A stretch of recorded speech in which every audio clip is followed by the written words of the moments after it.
Jurate's Castle by Kirk Kristlibas.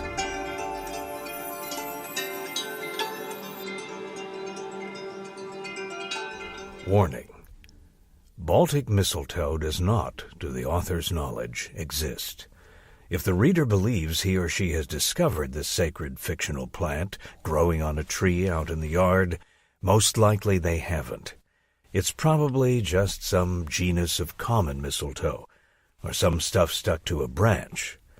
If the reader is truly convinced what they have is Baltic mistletoe and is absolutely determined to experiment with smoking it, they will want to make sure someone is around who is capable of contacting poison control.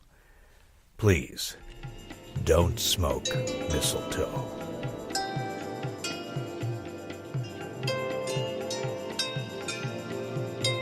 The Mysterious, Impossibly Tight Leather, May 11th, 1532. To Mr. Eugene Dedgaidus, the father. Dear sir, I hope this correspondence finds you well. You do not know who I am, but it has come to my attention that you recently purchased a home in the village of Falcon Cove, New York. I am writing to you as a neighbor that you may know the truth. The truth is a historical fact, and his revelation is hidden in all sorts of torture and persecution. Now, it is very appropriate for the heart, what I say, because it is a matter of life and death, and the deed elsewhere. Warning. You should stop reading now and throw this letter. You can put your child, and yes, I know it, in terrible danger. I am professor at a prestigious university and explorer of ancient beliefs and ceremonies of Lithuanian people. My academic research has taken me deep into the uncharted forests and the sacred heart of glens, where I accidentally discovered an ancient virgin caste untouched by impurities in today's restless society. They are obsessed with immeasurable wisdom. It is my belief, formulated from strictly scientific methods, that the place where these mystics maintain their purity of life is made impenetrable by a magic force field that blocks the flow of time. Not only that, these heathens, calling themselves the children, have the ability to change into the winged falcons. The city where you live there, Falcon Cove, was once their holy site, now lost. Guard it well. This is not absurdity or fable, my friend. My opponents, former academic peers and colleagues, have launched a furious attack, which I welcome, for my findings, after one day, will change the destiny of the world. Upon this noble truth I rest easy. Let me ask, have you ever felt a burning sensation? Do you desire to live in heaven? Are you especially fond of the smell amber? I know that you are left as a baby. You do not know your father or mother. Ask yourself this question.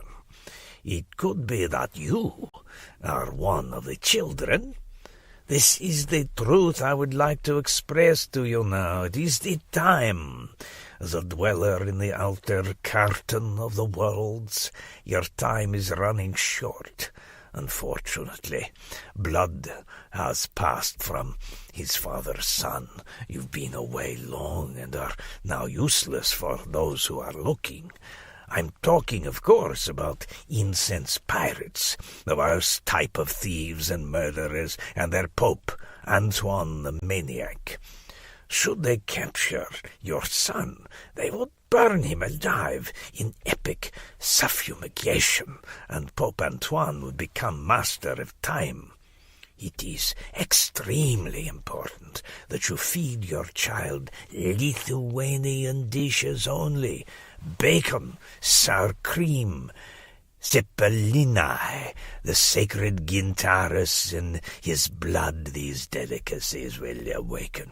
Then the incense pirates will come sniffing.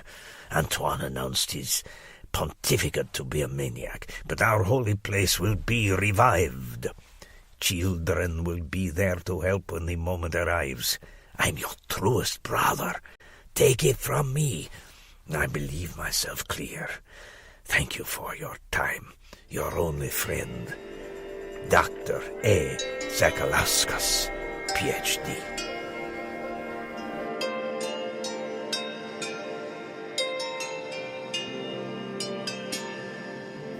Prologue, The Pope of the Incense Pirates. I'm probably the first person to be burned alive by religious fanatics since those teenage witches back in Salem. I bet I'm about the same age as those poor Puritan girls were, too, when their bodies were mercilessly sizzled to dust and bones. Dr. Scrapple, my therapist, informed me they didn't actually burn anyone during the Salem witch trials. They just hung them. Thanks, Dr. Scrapple. As far as I know, human sacrifice is a rare occurrence in modern times. Unfortunately for me, it's not exactly modern times in the suburban hamlet of Falcon Cove, New York.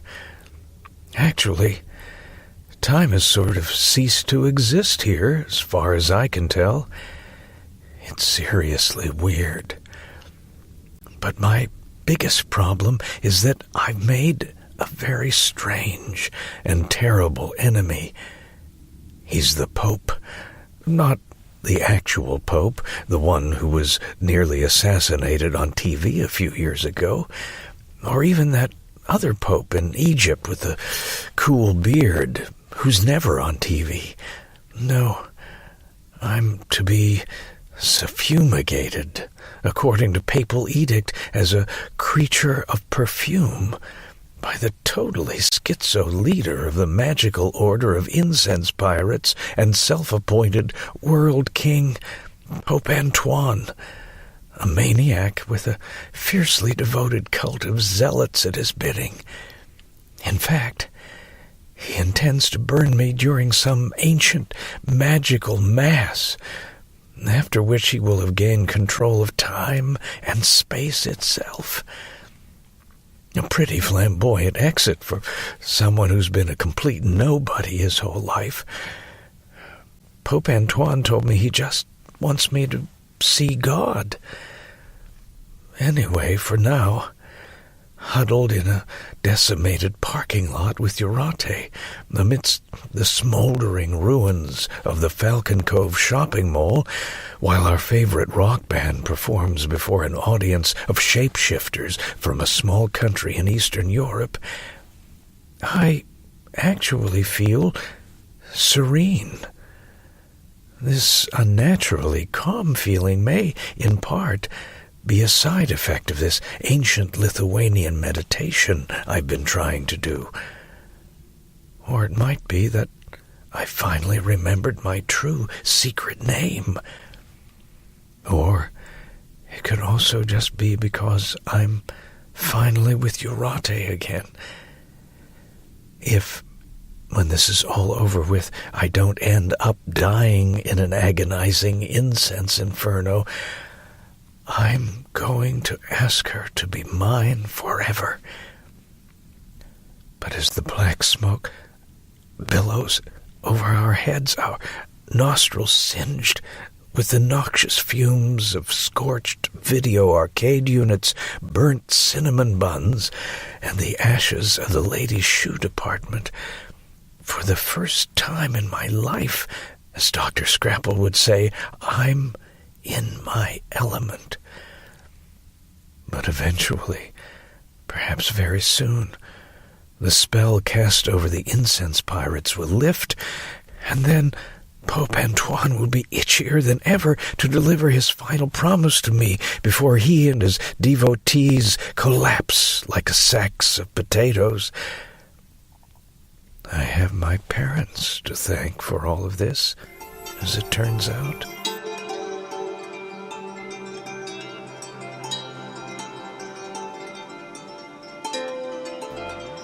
Chapter 1. Transformation. It all began the day my parents carelessly, cruelly, and without warning, changed our last name. I was in the 3rd grade at the time. When I asked them why, all I got were lies. Crazy, ridiculous lies. From that moment on, I learned not to expect anything but nonsense to ever come out of my parents' mouths, and on that one account, they've never let me down. I now realize that bizarre secrets and crazy lies were not simply how my parents got their thrills, although they did and still do. They were how our family survived. But it was on that first nightmarish day of the 3rd grade when my new teacher, Ms. Paula, began calling out the attendants that my life began its initial descent into seemingly endless misery. Thanks to Dr. Scrapple, who constantly has me under regressive hypnosis, I still remember that awful day like it was yesterday. It seemed like the whole of Falcon Cove Elementary was in love with Ms. Paula, and every single kid in the 3rd grade wanted to be in her class. I considered myself a very lucky little boy. It was rumored that the young, lovely, and vivacious Ms. Paula not only told lots of jokes, but on occasion, when things got too dull, performed wild dances for the children on top of her desk. Actually, there were lots of reasons I was excited about having Ms. Paula for my teacher. For instance, she had really interesting hair, which I made the mistake of mentioning to my mother that morning over breakfast. My mother, who rarely has anything nice to say about anyone or anything, informed me that Ms. Paula's hairstyle was called a flip, and that the amount of hairspray one required to maintain it was obscene. This naturally only served to intensify my admiration and devotion for my new idol. My mother sat in our living room window with an odd look on her face while I waited alone at the curb for the school bus to come get me. Mine was a solitary bus stop, the next closest one being just a short walk up the hill. There were around 6 other kids at that stop, and I wouldn't have minded joining them, but my mother said I shouldn't. When the giant yellow bus finally came grinding around the corner towards our cul-de-sac, my mother suddenly vanished behind the curtains before I could even wave goodbye to her. Didn't matter. Even though it was the same boring route we always took to school, that day the sights outside my dirty window were brand new. On the first day of the school year, every kid enrolled at Falcon Cove Elementary has to go to the cafetorium and find their class.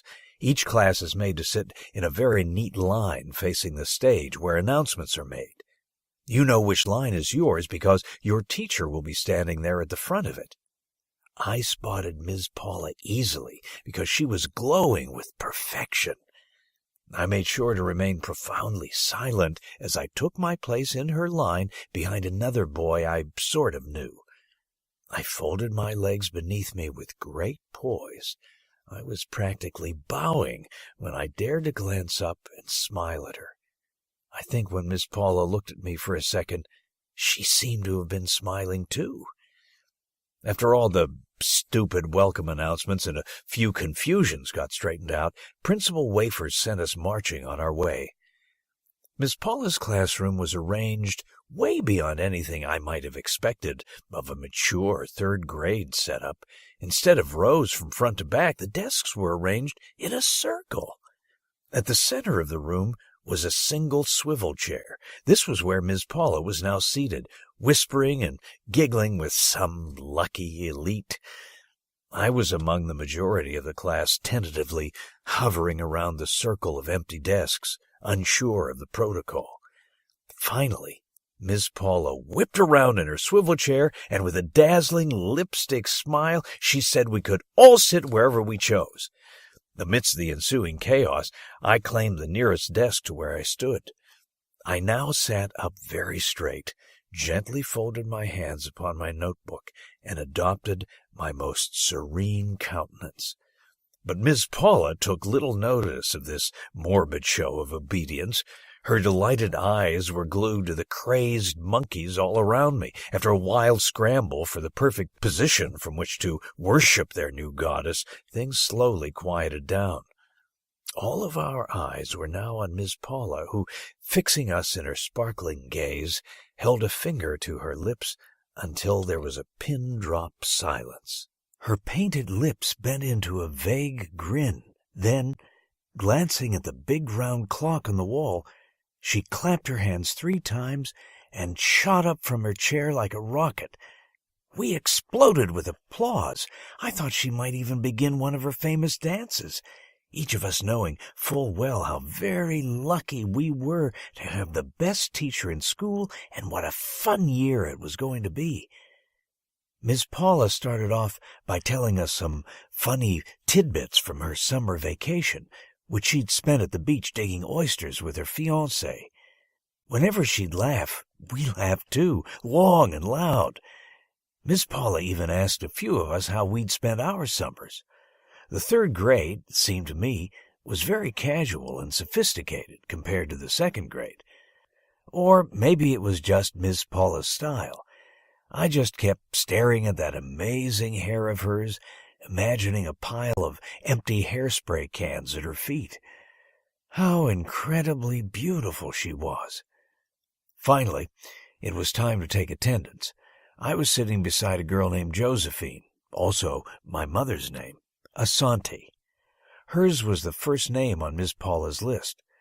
When Josephine, dressed in a pink jumpsuit with matching pink ribbons in her glossy black hair, raised her hand, she informed Miss Paula that her parents wanted to invite her over for baked ziti some Sunday. Miss Paula smiled, and a surge of jealousy swept throughout the room. But I didn't care if Miss Paula came to my house for ziti. All I wanted was that smile. There were a lot of students with A, B, and C names, and it felt like an eternity before Miss Paula began calling out the D's, my last name being Dedgaitis. I sat up even straighter in my chair, quivering with anticipation.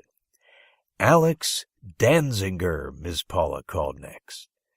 Alex Danziger and I had been the same class since kindergarten, and my name was always called right after his. Alex raised his hand, and now I got ready for my turn. Ernest Dolorosa, called out Miss Paula. Ernest Dolorosa? Who the heck was Ernest Dolorosa? I didn't like the idea of there being another Ernest in my class. I especially didn't want Miss Paula referring to me as Ernest, too, or something stupid like that. This was a disaster. Ernest Dolorosa? Miss Paula repeated. It now occurred to me that alphabetically, my last name ought to have come before Dolorosa, should I say something?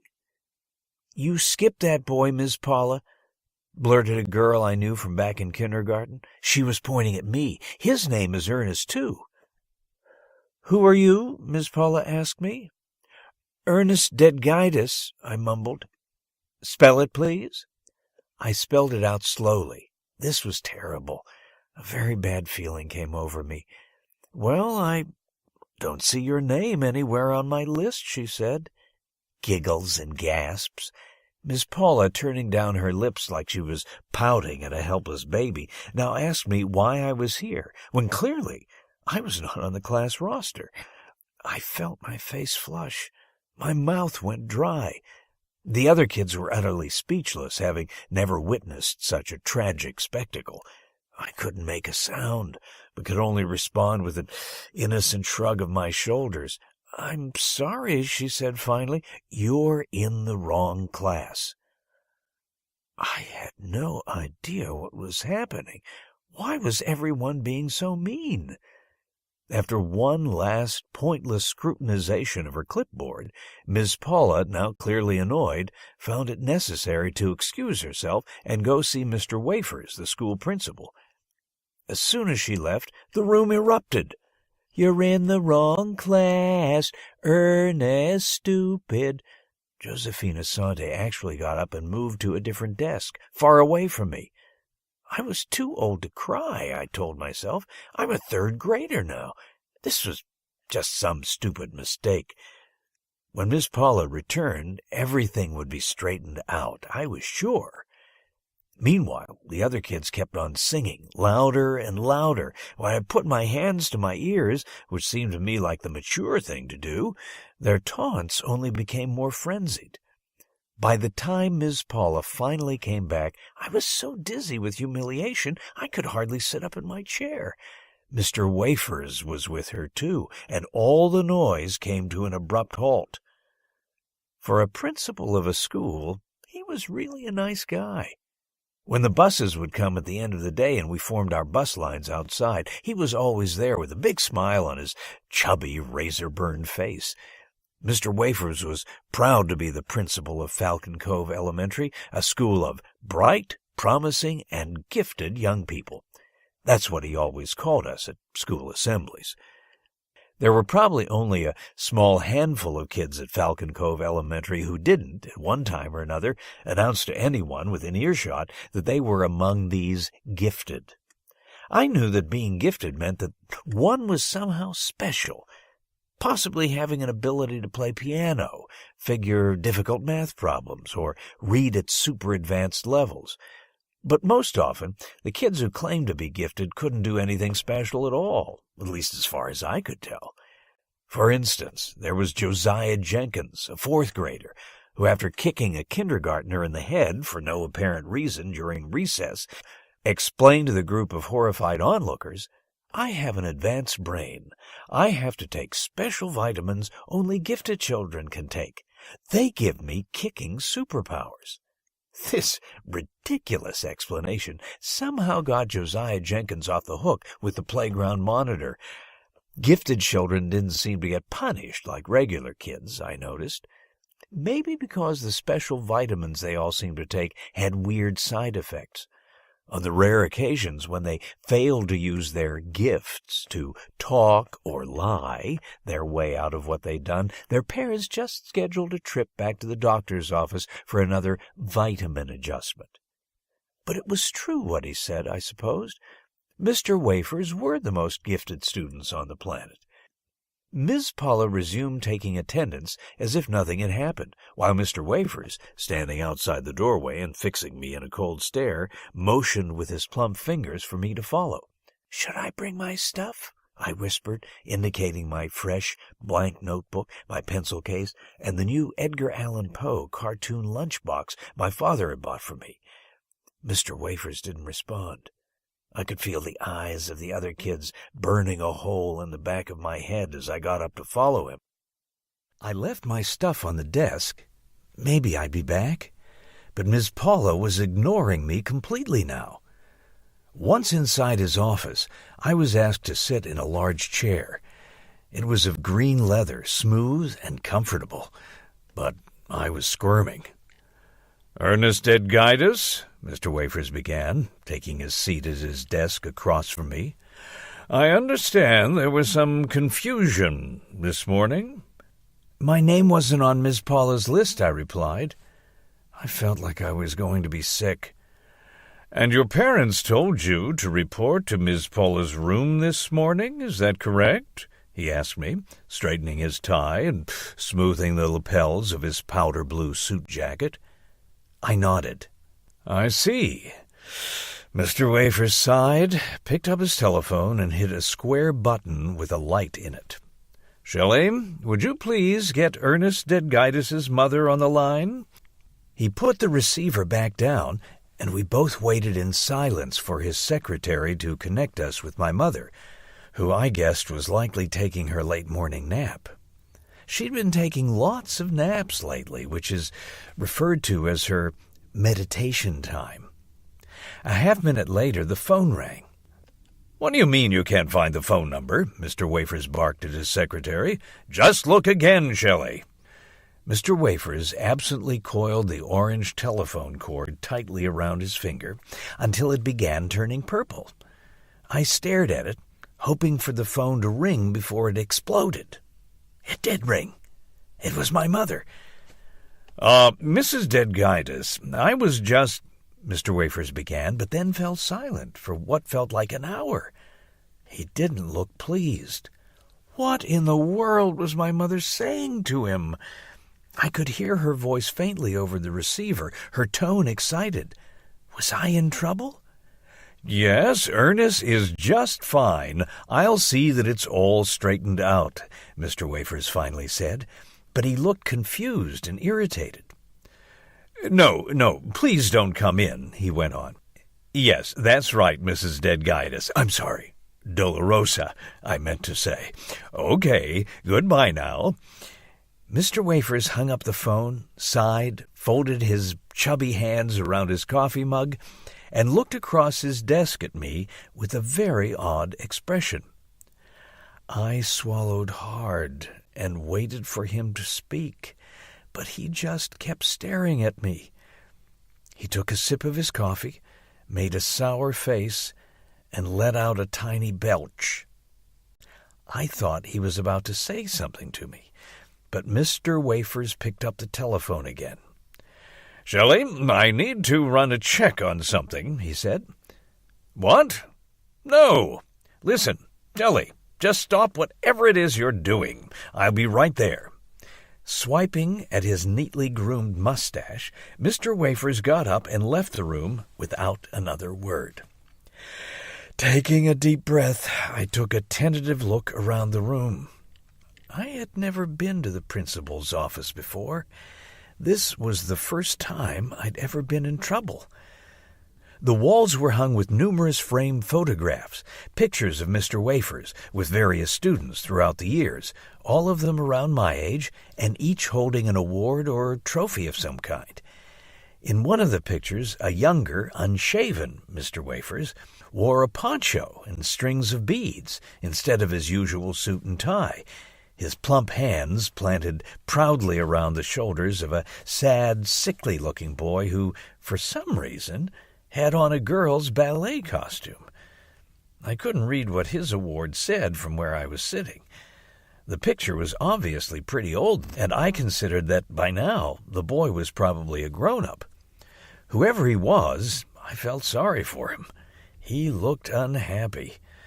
I kept staring at the boy until, a few minutes later, Mr. Wafers was back and looking even more confused and irritated than before. "I'm going to get to the bottom of this, I promise you that," he said to me, pacing the floor of his office. He was nervously scratching at his chin, further bothering what seemed to be the appearance of a sudden rash. "I don't know how this happened," he said, "but I'll find out." "Find out what?" I asked sheepishly. "You really don't have any idea what your mother said to me over the telephone, do you, Ernest?" Mr. Wafers asked, his eyes boring into me. I began to tremble. Mr. Wafers shook his head with sheer disgust. "I'll come straight out with it then," he said. "Your parents have, quite impulsively, I might add, changed your last name." "What?" "And they apparently not only failed to inform you, but they also chose to withhold this fact from the school authorities. Possibly a criminal act." "Criminal?" "What's more, the name Ernest Deadguidus no longer appears anywhere in the system. You've been completely erased from the system. Inexplicably, however, we have records for an Ernest Dolorosa dating back to kindergarten." Does this mean I have to go to jail?" I whimpered. "No, it means you do not exist," he replied. My mind was reeling. I'd been erased from school? And who was this Dolorosa kid? "I don't exist?" I repeated back to Mr. Wafers. "Not according to the school's records, you don't. But someone named Ernest Dolorosa does exist, and according to your mother, that's you," he said, stabbing his finger at my chest. Mr. Wafers then grabbed me by the collar and dragged me back down the hallway. After shoving me in my desk, he whispered something to Miss Paula, who made a disgusted face, like Mr. Wafers hadn't brushed his teeth in over a year. Meanwhile, all the other kids were staring at me and frowning. The next thing I knew, I threw up all over my desk. I wound up spending the rest of the day in the nurse's office. Nurse Rosemary tried calling my house numerous times, but my mother wouldn't answer. She seemed to feel sorry for me. She put me on a cot and gave me something sweet to drink. I soon became a regular fixture in Nurse Rosemary's office. That evening at dinner, my parents apologized, while I cried my eyes out. Miss Paula hated me. As to why they changed our last name, this was their initial crazy explanation. Toward the end of summer vacation, my parents had gone to a 2-week convention somewhere in the Colorado Rocky Mountains, while I stayed with my Auntie Irma and Uncle Otto, my favorite relatives. They live in Villains Bay, Queens. It was a convention for people who, like my parents, are distributors for Better Day products in their spare time.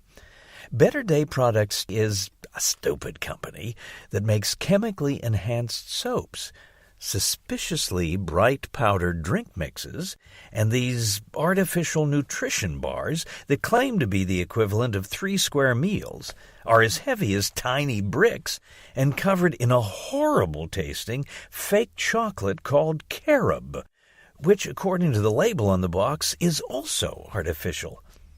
I hate them and everything Better Day Products makes.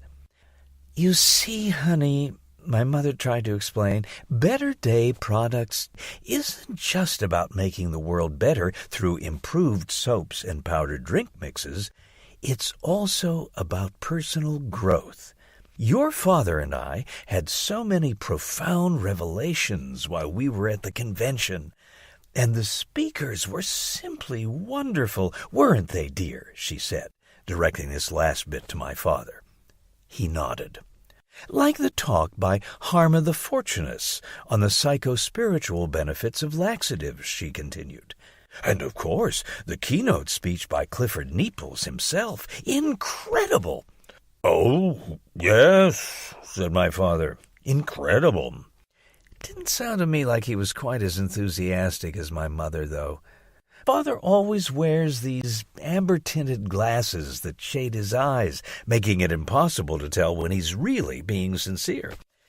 Like now. So, I moaned, who cares? Well, you see, honey, my mother went on, one of the speakers gave a fascinating talk on the science of numerology and how every person's name adds up to a special number that affects how we resonate as individuals on the planet. What? I shouted. Daddy was able, using his calculator watch, to discover that our family's main life obstacle was our last name. Numerologically, Dedgitus is just not a good name for anyone who wants to succeed in life, she said. Your mother and I spent a few days consulting with Mr. Jar, the numerologist, to help us determine a new last name for achieving a more prosperous lifestyle, said my father, now removing his glasses in an attempt to convince me that this was serious business. And inner peace, my mother added brightly. My father nodded in agreement, slowly slurping the neon-pink Better Day product shake that was that night's, and from then on, every night's, dinner.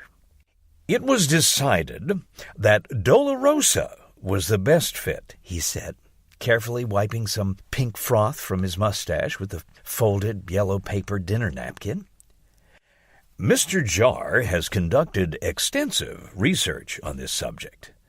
My father leaned in as if he was about to confide a big secret to me.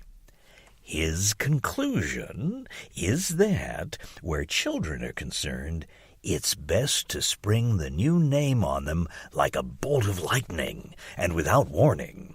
The shock is crucial. This way, the new, more potent surname will have a greater soul impact, which, of course, is the desired effect. You'll see, kiddo. I became so furious, I threatened to run away from home.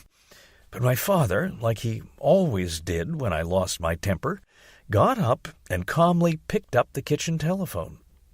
"Okay, Ernest," he said as he began to dial. "I'm calling the gypsies to come take you away." "Fine. Go ahead," I replied confidently. My father had solicited his mysterious gypsy contacts countless times, but no painted wagons ever showed up at the house. My mother, on the other hand, didn't have the slightest compunction playing on my darkest fears. "Well, you're leaving us with little choice, honey," she said, in her most ominous voice. "I guess we have to call the gorillas." "No!" I wailed. Over the next few days, my mother would offer additional, equally ludicrous explanations for why they had destroyed our family legacy. She told me she'd been warned to change our name in a dream or face dire consequences. Then she said that most of her Better Day Products customers couldn't pronounce Dedgitis, threatening her success as a top-tier distributor, but that Dolorosa rolled off the tongue so nicely. But the stupidest reason had to be that my parents were tired of always having to explain that Dedgitis wasn't Greek. I guess people thought we were Greek, but Lithuanian, and that we'd somehow be better off with a name that didn't arouse so much curiosity and suspicion. My parents forced me to practice writing my new, numerologically prosperous signature in my school notebook, assuring me that unseen forces would quickly straighten out all of my problems. Unfortunately, the sole impact of this massive change was the polar opposite of the inner peace my mother had promised. Meanwhile, at school, Mr. Wafers had apparently decided to take a temporary leave of absence, during which I imagined him conducting an intensive investigation to find a reason to have me expelled forever. I wouldn't have minded. The kids at school teased me endlessly, not because of my new last name, but because of my sudden and very rapid weight gain. I had to start wearing these special dungarees called portlies. Nothing else would fit. In class, Mrs. Paula, she got married and invited every kid in class but me, tried as hard as she could to pretend I wasn't there, and never called on me or even looked at me once for the remainder of the year. One afternoon, right before Easter vacation, I was on my way to the boys' room when I was surprised to see Mr. Wafers at the water fountain. He had returned to school from his mysterious leave at this point, but now rarely ever left his office. When Mr. Wafers spotted me, he froze like a stunned animal. He looked terrible. When I began to sort of wave hello, he quickly took off in the opposite direction.